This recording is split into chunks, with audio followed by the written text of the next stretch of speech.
మనలో చాలా మంది ప్రాపర్ వార్మప్ లేకుండా, రెస్ట్ లేకుండా, ప్రాపర్గా వర్కౌట్ అయిపోయిన తర్వాత స్ట్రెచెస్ చేసుకోకుండా వాళ్ళు చూస్ చేసుకున్నటువంటి వర్కౌట్ గంటల తరబడి చేస్తూ ఉంటారు అన్నమాట.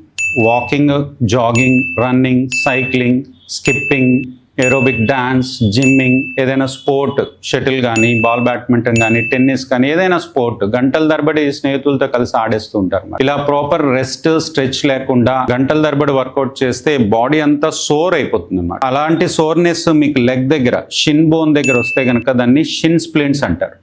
సో మెడికల్ పరిభాషలో మీడియల్ టిబియల్ స్ట్రెస్ సిండ్రోమ్ అంటారు అన్నమాట. ఇది మీరు సెక్యూరిటీ ఫోర్సెస్ వాళ్ళని పలికించారనుకోండి, అంటే పోలీస్ డిపార్ట్మెంట్ కానీ లేకపోతే డిఫెన్స్ ఫోర్సెస్లో ఉన్న వాళ్ళకి కామన్ కంప్లైంట్ అనమాట. ఎందుకంటే ఆ ఫోర్సెస్కి ప్రిపేర్ అయ్యే వాళ్ళకి కానీ, లేదంటే ట్రైనింగ్లో ఉన్న వాళ్ళకి కానీ, ఆల్రెడీ జాబ్లో ఉన్న వాళ్ళకి కానీ ప్రాపర్గా రెస్ట్ ఉండదు. రెస్ట్ ఉండకపోవడం వలన వాళ్ళకి కంటిన్యూస్గా ఎప్పుడు షిన్ స్ప్లింట్స్ ఉంటూనే ఉంటుంది అనమాట. దీనికి మనం ఏం చేసుకోవాలి?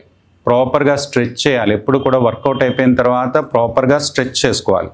ఇదే షిన్ స్ప్లింట్స్ అనుకోండి, ప్రాపర్గా ఇలా వజ్రాసనంలో కూర్చొని స్ట్రెచ్ చేసుకోవాలి. ఇంకా స్ట్రెచ్ కావాలంటే మీరు మోకాలు లేవకుండా వెనక్కి లీన్ అవ్వచ్చు అనమాట. లేదండి ఇలా కూర్చోలేము, మాకు మోకాలు నొప్పులు ఉన్నాయనుకుంటే మోకాలకి థైస్కి మధ్యలో, లెగ్స్కి థైస్కి మధ్యలో ఒక పిల్లో పెట్టుకోవచ్చు అనమాట. దాంతోపాటు వెనకాల ఉండేటటువంటి కాఫ్ మజిల్ని స్ట్రెచ్ చేసుకోవాలి. కాఫ్ మజిల్ని ఈ రకంగా స్ట్రెచ్ చేసుకోవాలన్నమాట.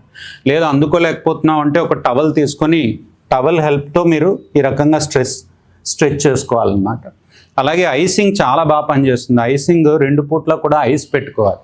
ఐస్ పెట్టుకొని ఒక కంప్రెసివ్ స్లీవ్ వాడాలన్నమాట. ఇలా లెగ్ని కంప్రెస్ చేసేటటువంటి ఒక స్లీవ్స్ దొరుకుతాయి సర్జికల్స్లో, అలాంటి స్లీవ్స్ వాడాలి.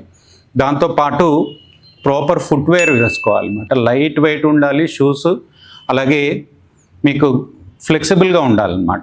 అలాగే ఆర్చ్ సపోర్ట్ బాగుండాలి, లోపల ఆర్చ్ సపోర్ట్ బాగుండాలి. ఫోమ్ ఆర్చ్ సపోర్ట్ కానీ, మెమరీ ఫోమ్ కానీ, మీరు ఎఫోర్డ్ చేయగలిగితే సిలికాన్ జెల్ సోల్స్ కానీ పెట్టుకోండి. హార్డ్ సర్ఫేసెస్ మీద నడవడం అవాయిడ్ చేయండి. కాంక్రీట్ సర్ఫేసెస్ అవాయిడ్ చేయండి. మట్టి ట్రాక్స్ మీద నడవడానికి ప్రయత్నించండి. ఇంకా సెక్యూరిటీ ఫోర్సెస్ వాళ్ళకైతే, ఎథ్లీట్స్ అయినా కూడా మామూలు స్లీవ్స్ సరిపోవట్లేదంటే జెన్షా స్లీవ్స్ అని దొరుకుతాయి. అవి ఏం చేస్తాయంటే ఎలివేటెడ్ రిబ్బింగ్ ఉంటుంది వాటికి, ఇలా ఎలివేట్ చేసి పట్టుకుంటాయి అన్నమాట కాఫ్ మజిల్ని. దాంతో వాళ్ళకి చాలా సూదింగ్గా ఉంటుంది.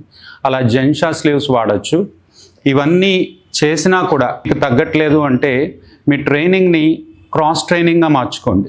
జాగింగ్ అయితే ఒకరోజు స్విమ్మింగ్, ఒకరోజు రన్నింగ్, ఒకరోజు సైక్లింగ్, అలా మారుస్తూ చేసుకోండి. ఇన్ని చేసినా తగ్గట్లేదు అంటే ఫిజియోథెరపీ చేయించుకోండి. Thank you.